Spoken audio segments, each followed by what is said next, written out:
Bismillahirrahmanirrahim. Assalamu alaikum student. I am Wajid Ali Kambo, chemistry first year chapter 8, and today we are going to study the industrial application of chemical equilibrium. In this lecture we will study two application of chemical equilibrium, that is the synthesis of ammonia by Haber process and the preparation of sulfur trioxide. Let's start from the synthesis of ammonia by Haber's process. My dear student, Haber process के जरिए ammonia की synthesis. This process was first introduced by a German chemist Fritz Haber and it was applied in first time in 1933. ये बात आप MCQ के लिहाज से याद रख सकते हैं. मैंने क्या कहा कि ये जो प्रोसेस है Haber प्रोसेस, ये एक जर्मन केमिस्ट और उस जर्मन केमिस्ट का नाम है स्टूडेंट फ्रिट्ज हैबर. उसने ये जो अमोनिया सिंथेसिस का प्रोसेस सबसे पहले उसने इंट्रोड्यूस करवाया और उसी के नाम पे हम इसे हैबर प्रोसेस भी कहते हैं. और फर्स्ट टाइम ये जो प्रोसेस अप्लाई किया गया वो है 1933. हैबर प्रोसेस के जरिए हम अमोनिया कैसे प्रिपेयर करते हैं.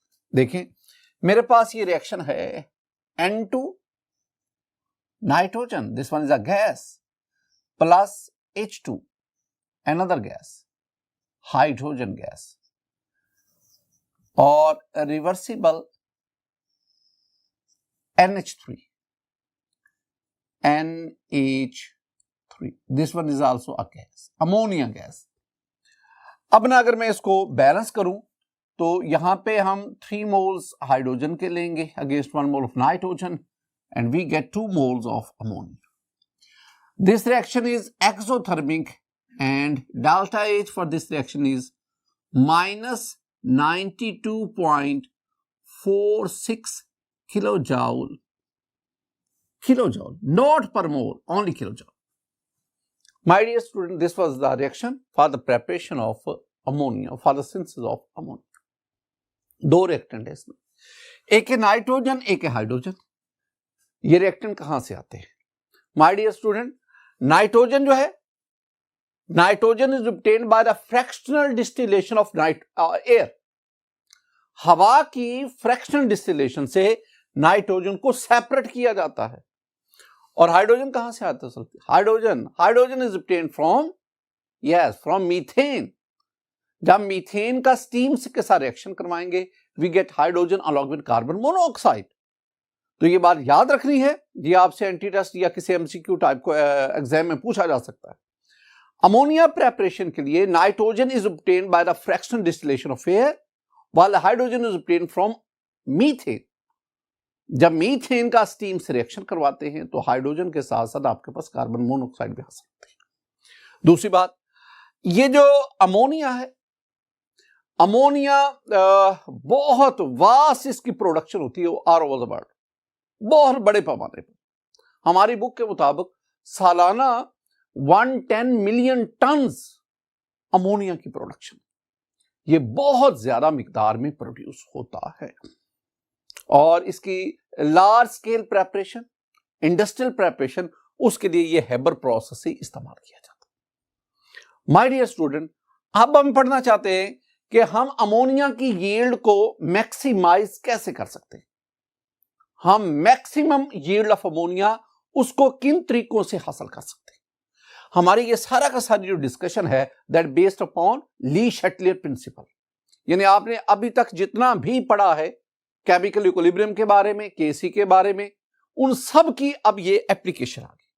तो हम जानना क्या चाहते हैं कि ways to maximise yield of ammonia, ammonia की यील्ड को हम कैसे मैक्सिमाइज कर सकते हैं.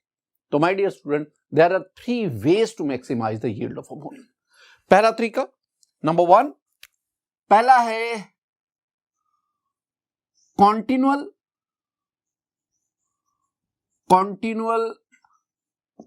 Withdrawal of ammonia.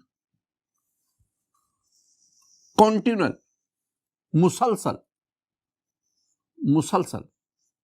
मैं यूं कहूंगा after regular interval,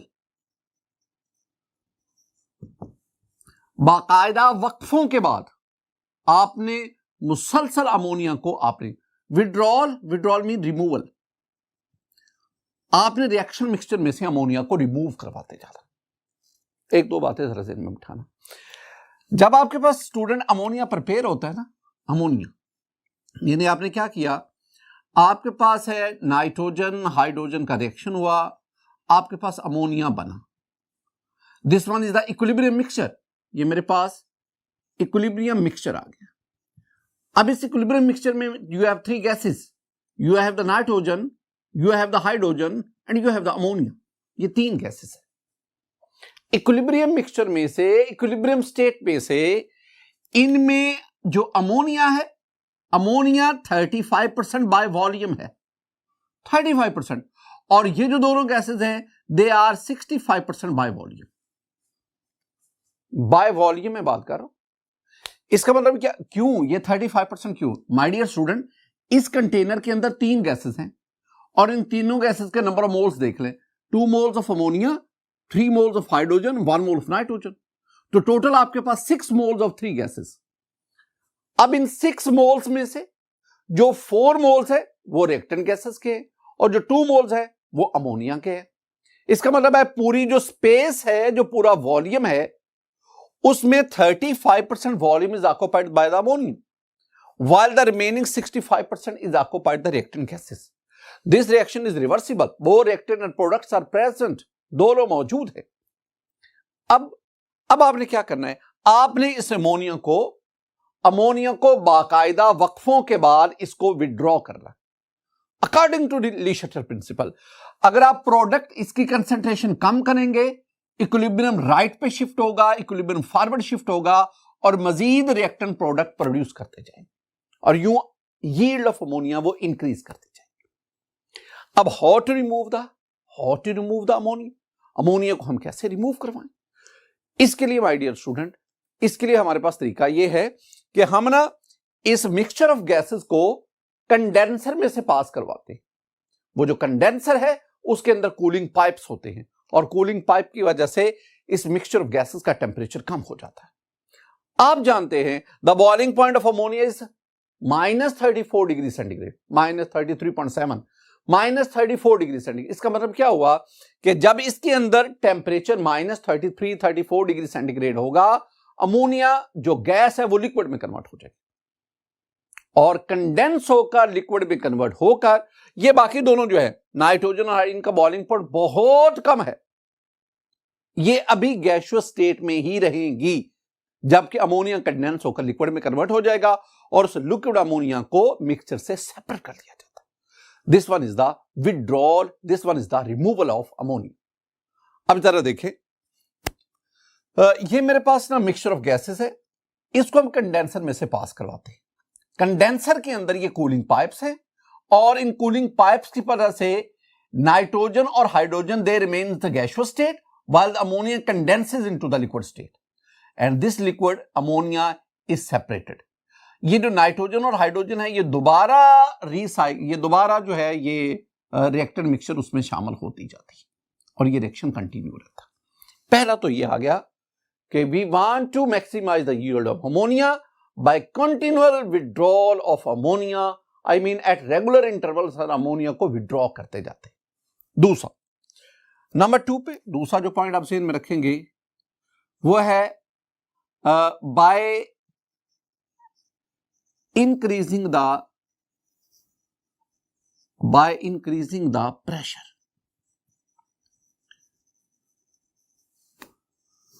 my dear student, जब हम ली शटर प्रिंसिपल पढ़ रहे थे ना तो हमने पढ़ा था effect of change of pressure. अब आप इधर देखें, इधर है आपके पास नाइट्रोजन, ये गैस है, ये आपके पास हाइड्रोजन, ये गैस है और ये आपके पास अमोनिया बन गया, ये भी गैस है। You have a gaseous mixture। अब इस gaseous mixture में number of moles of reactant is not equal to number of mole of product, बराबर नहीं है। इसका मतलब है जब ये रिएक्शन इक्विलिब्रियम स्टेट पे पहुंचेगा, a change in pressure or volume definitely disturb the equilibrium position. वो कैसे? अब आप number of moles of reactant देख लो, रिएक्टेंट के मोल्स 3 और 1 4, 4 moles. Number of moles of product 2 moles. Reactant के मोल्स प्रोडक्ट से ज्यादा हैं. तो हमने क्या पढ़ा था? हमने कहा था कि अगर प्रेशर बढ़ाएंगे, आई मीन वॉल्यूम कम करेंगे, प्रेशर बढ़ाएंगे तो रिएक्शन उस तरफ चल पड़ेगा जिधर नंबर ऑफ मोल्स कम है. तो इसका मतलब क्या हुआ कि जब हम प्रेशर इंक्रीज करते हैं तो ये रिएक्शन जो है ये फॉरवर्ड जाएगा, क्योंकि फॉरवर्ड नंबर ऑफ मोल्स कम है, और फॉरवर्ड जाने का मतलब है कि yield of ammonia that will be increase, ये बढ़ती जाएगी. तो दूसरा हमारे पास तरीका क्या आया? In order to increase the yield of ammonia, maximise the yield of ammonia, that is by increasing the pressure. जब हम प्रेशर इंक्रीज करते हैं वॉल्यूम डिक्रीज करता है और रिएक्शन उस तरफ चल पड़ता है जिधर नंबर ऑफ मोल्स कम है, और number of moles product side पे कम है, अमोनिया साइड पे कम है, और यू नाइट्रोजन हाइड्रोजन रिएक्ट करके मजीद अमोनिया बनाता जाता है. नंबर 3, तीसरा काम. नंबर 3 है स्टूडेंट, बाय डिक्रीजिंग टेम्परेचर. मैं दोबारा आपकी तवज्जो ली शैटर प्रिंसिपल की जो हमने डिस्कशन की थी, उसमें लास्ट हमारी डिस्कशन थी affect of change in temperature. मैंने आपसे क्या कहा था? मैंने कहा था कि ऐसे reversible reaction A+B reversible C+T, मैंने कहा था ऐसे रिवर्सिबल रिएक्शन जिनमें डेल्टा H नेगेटिव हो, आई मीन एक्सोथर्मिक हो, तो टेम्परेचर बढ़ाएंगे रिएक्शन रिवर्स आएगा, और टेम्परेचर कम करेंगे रिएक्शन फॉरवर्ड जाएगा. तो मैंने क्या कहा? मैंने कहा हम टेम्परेचर कम करते हैं, जब टेम्परेचर कम करेंगे रिएक्शन फॉरवर्ड जाएगा, और फॉरवर्ड जाने का मतलब है प्रोडक्ट की कंसंट्रेशन बढ़ेगी, और प्रोडक्ट हमारे पास कौन है? अमोनिया. तो तीसरा काम क्या आया कि आप टेम्परेचर कम करें. माय डियर स्टूडेंट, ये 3 मुख्तलिफ वेज हैं जिनके जरिए you can maximise the yield of ammonia. अब एक प्रॉब्लम आ गया. उस प्रॉब्लम को डिस्कस करने से पहले मैं एक चीज आपके साथ शेयर करना चाहता हूं. जरा देखें, अभी तक हमने क्या कहा है? अभी तक हमने कहा है कि टेम्परेचर डिक्रीज करेंगे. डिक्रीज के एरो नीचे का मतलब है कि हम डिक्रीज कर रहे हैं. टेम्परेचर डिक्रीज करेंगे, अमोनिया की जो यील्ड है, अमोनिया यील्ड वो इंक्रीज करेगी. लेकिन एक प्रॉब्लम है स्टूडेंट, जो रेट ऑफ रिएक्शन है ना, rate of reaction it is directly proportional to temperature. ये हम चैप्टर 11 में जाके पढ़ेंगे. जितना टेम्परेचर बढ़ाएंगे रिएक्शन स्पीडी होता जाएगा, रेट ऑफ रिएक्शन बढ़ता जाएगा, और रेट ऑफ रिएक्शन बढ़ने का मतलब है प्रोडक्ट की कंसंट्रेशन बढ़ती जाएगी, यील्ड ऑफ प्रोडक्ट बढ़ती जाएगी. अब यहां पे क्या आ रहा है? इसका मतलब यहां पे आ रहा है कि टेम्परेचर कम करेंगे यील्ड बढ़ेगी. अब हम क्या कहते हैं? टेम्परेचर कम करेंगे यील्ड बढ़ेगी, रिएक्शन स्लो हो जाएगा. What is the problem? ये तो प्रॉब्लम आ गया. अभी मजीद इस प्रॉब्लम को हम आइडेंटिफाई करते हैं. जरा देखना, मेरे पास है इफेक्ट ऑफ टेम्परेचर ऑन केसी. एक बार स्टूडेंट मैं आपको पहले भी कई दफा समझा चुका हूं, दोबारा फिर समझने. मैं आपसे कहता हूं कि केसी होता है, KC concentration of product over concentration of reactant, और ये आपने कंसंट्रेशन लेनी होती है एट इक्विलिब्रियम स्टेट. फिर मैंने आपको समझाया था कि KC is directly proportional to concentration of product. अगर किसी रिएक्शन की केसी ज्यादा होगी it means concentration of product ज्यादा है, और अगर केसी कम होती जाएगी it mean concentration of product कम होती जाएगी. अब दूसरी बात हमने ये भी पढ़ी थी कि केसी जो है वो टेम्परेचर पे डिपेंड करती है. अब हमारे पास जो सिचुएशन है, इस सिचुएशन में जो हमारा रिएक्शन है उसमें डेल्टा एच जो है वो नेगेटिव है. आई मीन हमारे पास जो सिचुएशन है इसमें ये एक्सोथर्मिक है, एक्सोथर्मिक. और अगर एक्सोथर्मिक रिएक्शन होगा तो टेम्परेचर बढ़ाने पर, अगर आप टेम्परेचर इंक्रीज करेंगे तो केसी कम होगी. ये एक्सोथर्मिक रिएक्शन हमें क्या बताता है? एक्सोथर्मिक रिएक्शन हमें बताता है कि temperature is inversely proportional to KC. मैं केसी को अगर कंसंट्रेशन ऑफ प्रोडक्ट कह रहा हूं तो इनडायरेक्टली मैं क्या कह रहा हूं? मैं कह रहा हूं कि temperature is inversely proportional to concentration of product. यही बात तो हम ऊपर करके आए। माय डियर स्टूडेंट, मेरी इस बात को, ये जो टेबल है, ये जो टेबल अब आपको बताने जा रहा हूं, ये मेरी बात को मजीद मजबूत करता है। जरा देखिए, मेरे पास ये एक टेबल है। इस टेबल में ये इस साइड पे हमारे पास टेम्परेचर है। This temperature is in kelvin. ये केल्विन में मैंने टेम्परेचर लिया। टेम्परेचर देख लो, 100 डिग्री, 200, 300, 400, 500, ये केल्विन में है। अब इस टेम्परेचर के कॉरेस्पॉन्डिंग आप केसी की वैल्यू देख ले। टेम्परेचर बढ़ रहा है, 200, 300, 400, 500 केल्विन टेम्परेचर बढ़ रहा है, लेकिन केसी की वैल्यू अगर आप देखेंगे वो कम हो रही है। केसी की वैल्यू पहले 10⁻15, फिर 10⁸ कम हो रही है। और अगर आप नीचे आप देखेंगे 10⁻⁻1, 10⁻⁻2, तो ये टेबल हमें क्या बता रहा है? ये हमें बता रहा है with the increase in temperature the KC decreases. Temperature बढ़ता है, केसी कम होती है, और अगर केसी कम होगी तो कंसंट्रेशन ऑफ प्रोडक्ट कम होगी। या दूसरे अल्फाज में, अगर टेम्परेचर कम होगा, a decrease in temperature, it increase the concentration of product, I mean it will increase the yield of ammonia. यहां पे एक प्रॉब्लम आ गया, अभी भी वही प्रॉब्लम जो मैं आपसे डिस्कस कर रहा हूं। टेम्परेचर कम करेंगे, यील्ड ऑफ अमोनिया बढ़ेगी, लेकिन रिएक्शन स्लो हो जाएगा। दिस वन इज, आज जो हमारी डिस्कशन है ना, इस पूरी डिस्कशन का जो महवर है, जो मरकज है, वो यही पॉइंट है। मैं मजीद एक बात करके फिर इस क्वेश्चन का आंसर देता हूं। My dear student, graphical explanation, मैं आपके साथ एक ग्राफ शेयर करता हूं, और उस ग्राफ में हम इसी बात को देखना चाहते हैं। हम उस ग्राफ में क्या देखना चाहते हैं? हम देखना चाहते हैं कि परसेंटेज यील्ड ऑफ अमोनिया, इसका दो चीजों के साथ क्या ताल्लुक है? एक टेम्परेचर के साथ, दूसरा प्रेशर के साथ। मैं जानना क्या चाहता हूं? मैं जानना चाहता हूं, मैं इंडस्ट्रियल कंडीशन जानना चाहता हूं। इंडस्ट्रियल कंडीशंस, मैं चाहता हूं कि टेम्परेचर और प्रेशर की कौन सी वैल्यू ली जाए जिस पर हमारे पास ऑप्टिमम अमोनिया हासिल हो सके। मैं इंडस्ट्रियल कंडीशन जानना चाहता हूं स्टूडेंट, मैं ऑप्टिमम कंडीशन जानना चाहता हूं। वो टेम्परेचर और प्रेशर की वो कौन सी कंडीशन है जिस पर मेरे पास मैक्सिमम यील्ड ऑफ अमोनिया हासिल हो। जरा इस ग्राफ को देखिए। माय डियर स्टूडेंट, मेरे पास ये जो ग्राफ है ना, इस ग्राफ में हम एक्स एक्सिस पर टेम्परेचर को लेते हैं। 200 डिग्री सेंटीग्रेड में 200, 300, 200, 250, 300, 350, 400, 450, 500, 550, ये एक्स एक्सिस पे टेम्परेचर आ गया।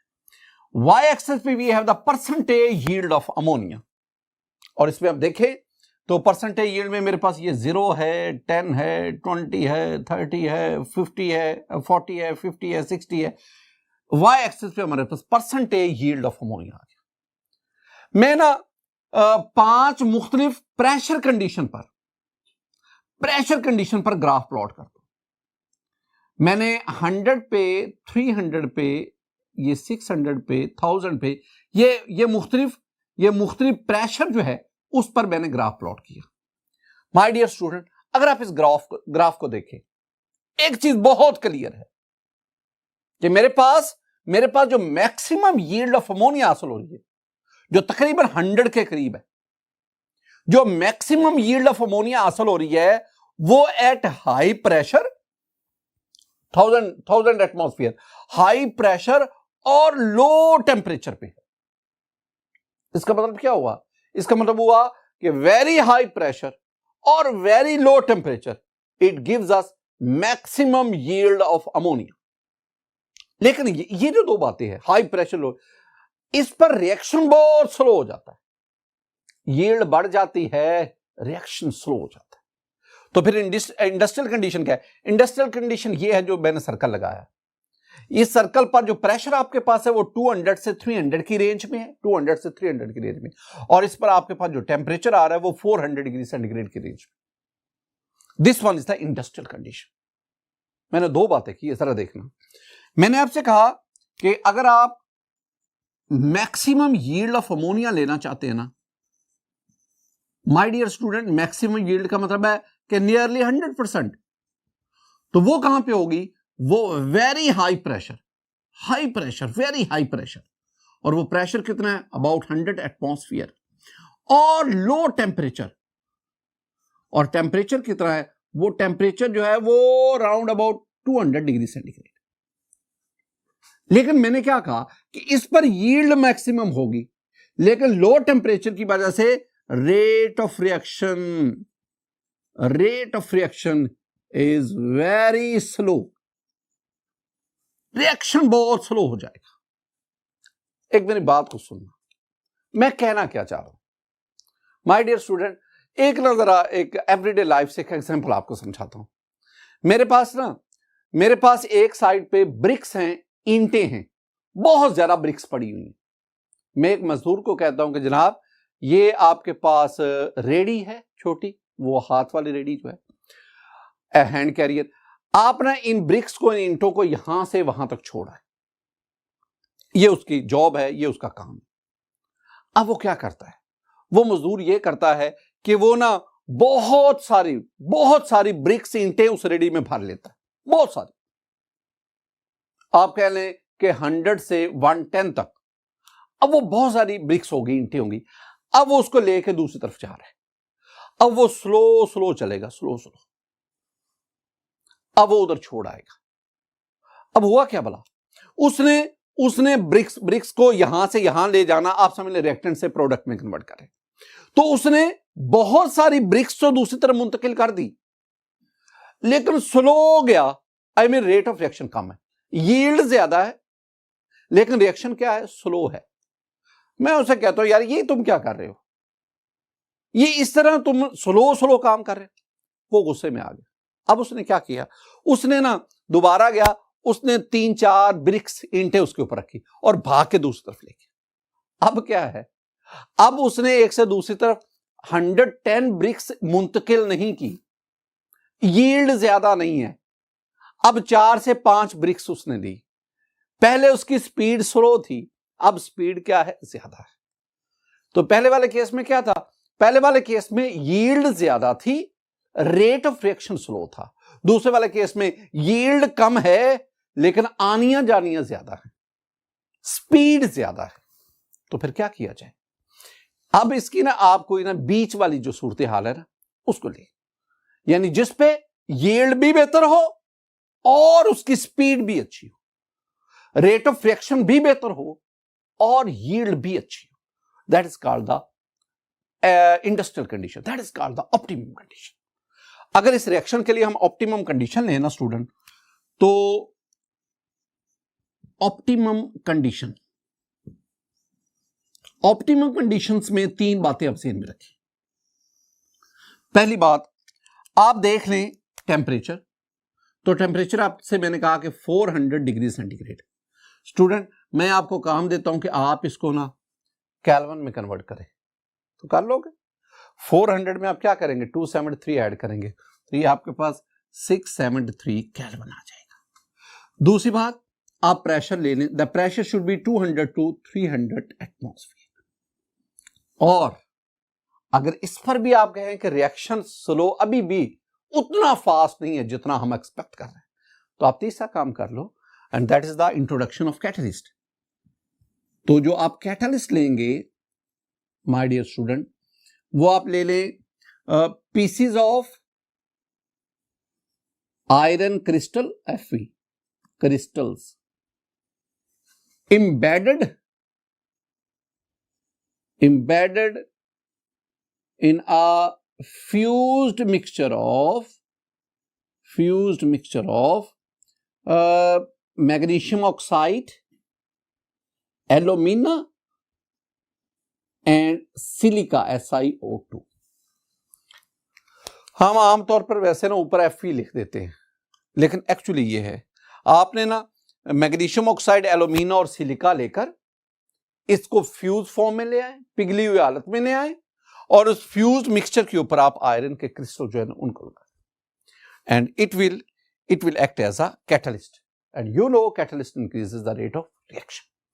These are the optimum condition. This one is the temperature, this one is the pressure, and this one is the catalyst used. Student, हम आगे बढ़ते हैं. हमारे पास इकोनॉमिक इंपॉर्टेंस. इकोनॉमिकली अमोनिया क्या है? मैंने आपसे पहले भी कहा कि दुनिया में सालाना 110, according to our book, 110 million tons annual production है अमोनिया की. अमोनिया इस्तेमाल कहां पे होता है? पहली बात, नियरली, ये बात याद रखनी है, nearly 13% of total nitrogen fixation on earth, nitrogen fixation on earth,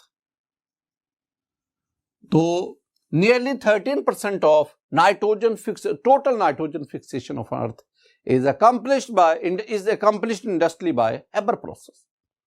तो हैबर प्रोसेस के जरिए जो अमोनिया है वो जितनी भी नाइट्रोजन फिक्सेशन है उसका 13% हम इस प्रोसेस से अकॉम्प्लिश करते हैं. Number 2, second one is very important, that is about 80%, student, about 80% ammonia is used in the production of fertilisers. खाद्य. आप जानते हैं ना, a healthy soil generate, produce, grow healthy plants. जिस तरह हमें खुराक चाहिए, प्लांट्स को भी खुराक चाहिए फॉर देयर हेल्दी ग्रोथ. और उनकी खुराक क्या है? उनकी खुराक कुछ न्यूट्रिएंट्स है, जो माइक्रो न्यूट्रिएंट्स है, macro nutrients. Second year chapter 15 में जाके हम पढ़े. प्लांट ग्रोथ के लिए प्लांट को नाइट्रोजन चाहिए, प्लांट को कार्बन चाहिए, प्लांट को फास्फोरस चाहिए, प्लांट को पोटेशियम चाहिए. अब ये जो मैंने न्यूट्रिएंट्स बोले हैं, ये प्लांट्स कहां से लेते हैं? जमीन से. और जमीन में कहां से आते हैं? जमीन में आपको फिर फर्टिलाइजर के जरिए प्रोवाइड करने पड़ते हैं. अब फर्टिलाइजर कई किस्म के हैं, आप पढ़ेंगे सेकंड ईयर में जाके. नाइट्रोजनस फर्टिलाइजर, जो कि सॉइल को नाइट्रोजन प्रोवाइड करती है, और फिर वो सॉइल वही नाइट्रोजन प्लांट तक शिफ्ट करता है. हमारी बॉडी में प्रोटीन कहां से आती है? प्रोटीन हम पौधों से हासिल करते हैं. ठीक है, जानवरों के गोश्त से भी हम प्रोटीन हासिल करते हैं, लेकिन जो बड़ा सोर्स है प्रोटीन का वो प्लांट्स है. और प्लांट्स प्रोटीन में प्रोटीन के बिल्डिंग ब्लॉक्स कौन है? Amino acids. और अमाइनो एसिड के अंदर नाइट्रोजन है. नाइट्रोजन प्लांट कहां से लेता है? सॉइल से. अब सॉइल के बाद नाइट्रोजन कहां से? वही नाइट्रोजन फिक्सेशन बैक्टीरिया, उसके जरिए, या जो आप फर्टिलाइजर प्रोवाइड करते हैं. इस तरह फास्फोटिक फर्टिलाइजर है, पोटाशियम फर्टिलाइजर है. अब ये जो नाइट्रोजनस फर्टिलाइजर्स हैं, आप जानते हैं, उसमें एक फर्टिलाइजर है ammonia. Ammonia itself is the fertiliser. ये बजाते खुद एक खाद है. और साथ ही साथ ammonia is used in the preparation of, in the synthesis of, in the manufacture of urea, ammonium nitrate, DAP, di ammonium phosphate, and many other nitrogen fertiliser. तो इसका मतलब है कि 80% जो अमोनिया की प्रेपरेशन होती है, वो 80% जो है that is used in the preparation, in the further synthesis of fertilisers. इसके साथ ही साथ ammonia is used in the preparation of explosive. ये जो एक्सप्लोसिव मटेरियल हैं, धमाका खेज मवाद है, ये रोड कंस्ट्रक्शन के दौरान, माइनिंग के दौरान, ये जो हिली एरियाज है वहां से अगर सड़कें बनानी है सावधान, इस तरह माइनिंग के दौरान भी एक्सप्लोजन करनी पड़ती है, तो ये वहां पे यूज हो रहे थे. एक और चीज, इस तरह हम ना डिफरेंट किस्म के जो नायलॉन हैं और other polymer and other polymers, इनकी प्रेपरेशन के लिए भी अमोनिया के साथ. माय डियर स्टूडेंट, मैंने सिर्फ वही चीजें लिखी हैं जो आपकी बुक के अंदर लिखी. इनके अलावा भी अमोनिया का बेतहाशा इस्तेमाल है हमारी एवरीडे लाइफ में. स्टूडेंट, जिस तरह हमने सिंथेसिस ऑफ अमोनिया को पढ़ा ना बाय हैबर प्रोसेस, बिल्कुल इसी तरह नेक्स्ट हमारे पास है preparation of SO3, sulphur trioxide. आप ना सेकंड ईयर में जाके एक प्रोसेस पढ़ेंगे that is called the contact process. Contact process. इस प्रोसेस के जरिए हम सल्फ्यूरिक एसिड की प्रेपरेशन करते हैं, industrial preparation of sulphuric acid. Sulphuric acid is called king of chemicals, chemicals का बादशाह। Why it is called the king of chemicals? Student, तीन बातें नजर में रखना। नंबर एक, दुनिया में सबसे ज्यादा जो केमिकल प्रोड्यूस होता है वो सल्फ्यूरिक एसिड है। सबसे ज्यादा दुनिया में जो केमिकल प्रोड्यूस होता है वो sulphuric acid. Number two, sulphuric acid तकरीबन हर प्रोडक्ट उसको बनाने के लिए इस्तेमाल होता है। इवन के एसिड्स को भी बनाना हो तो सल्फ्यूरिक एसिड इस्तेमाल होता है। नाइट्रिक एसिड है, HCl है, इन सब की प्रेपरेशन में भी सल्फ्यूरिक एसिड इस्तेमाल होता है। हमारी एवरीडे लाइफ में जितनी भी हम चीजें इस्तेमाल कर रहे होते हैं उनकी प्रेपरेशन में किसी ना किसी स्टेज पर सल्फ्यूरिक एसिड इन्वॉल्व होता है। और तीसरी बात, यूएनओ के मुताबिक, यूनाइटेड नेशन ऑर्गेनाइजेशन के मुताबिक, अगर आप किसी भी मुल्क की तरक्की, उसकी शरह को जानना चाहते हैं तो आप उस मुल्क में एनुअली सल्फ्यूरिक एसिड प्रोडक्शन उसको मेजर कर लो। किसी भी मुल्क में एनुअली जितना ज्यादा सल्फ्यूरिक एसिड प्रोड्यूस होता है उतना वो तेजी से प्रोग्रेस कर रहा है, तरक्की कर रहा है। सल्फ्यूरिक एसिड की इंडस्ट्रियल प्रेपरेशन के लिए हम कॉन्टैक्ट प्रोसेस इस्तेमाल करते हैं। This process consist of various steps और इनमें एक बहुत इंपॉर्टेंट स्टेप है, that is the preparation of SO3, sulphur trioxide की preparation.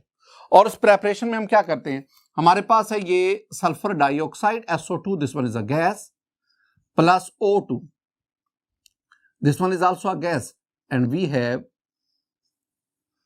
2SO3, this one is also a gas. ये वाला अगर मैं इसके delta H value according to our book that is -194 kilo joule. This one is the reaction. अब इसमें भी आपने वही चीजें याद रखनी है, वही चीजें डिस्कस करनी है जो आपने हैबर प्रोसेस में पढ़ी। माय डियर स्टूडेंट, पहली बात आपने इसमें वो ways to maximise yield of SO3, आप SO3 की यील्ड को कैसे बढ़ा सकते हैं, इसके लिए वही 3 तरीके आपके पास हैं जो मैंने उधर डिस्कस की। वही क्यों है माय डियर स्टूडेंट? इस रिएक्शन की नेचर भी वही है जो आपके अमोनिया में पड़ी। वहां पे भी अमोनिया राइट साइड पे, नाइट्रोजन हाइड्रोजन लेफ्ट साइड पे, यहां भी वही है। ये हमारे पास प्रोडक्ट, इसके 2 मोल्स, रिएक्टेंट इनके 3 मोल्स। तो number of moles of reactant NR 3 moles, number of moles of product SO3 that is 2 moles. क्या मतलब? Number of mole of reactant is greater than number of moles of product. Reactant के मोल product से, और उधर भी ऐसा ही था। This one is the exothermic reaction और synthesis of ammonia that is also the exothermic reaction. जो अप्रोच आपने उधर यूज की वही अप्रोच इधर यूज की। इधर भी आपने इंडस्ट्रियल कंडीशन को, ऑप्टिमम कंडीशन उनको याद रखना है, समझना। स्टूडेंट, ये मैं आप पे छोड़ूंगा, अगर आपको वो समझ आएगी हैबर प्रोसेस आप इसको आसानी से लर्न कर सकें। माय डियर स्टूडेंट, आज के इस लेक्चर में हमने industrial application of equilibrium, chemical equilibrium को डिस्कस किया। मेरी दुआ है कि अल्लाह ताला आप पर अपना फजल और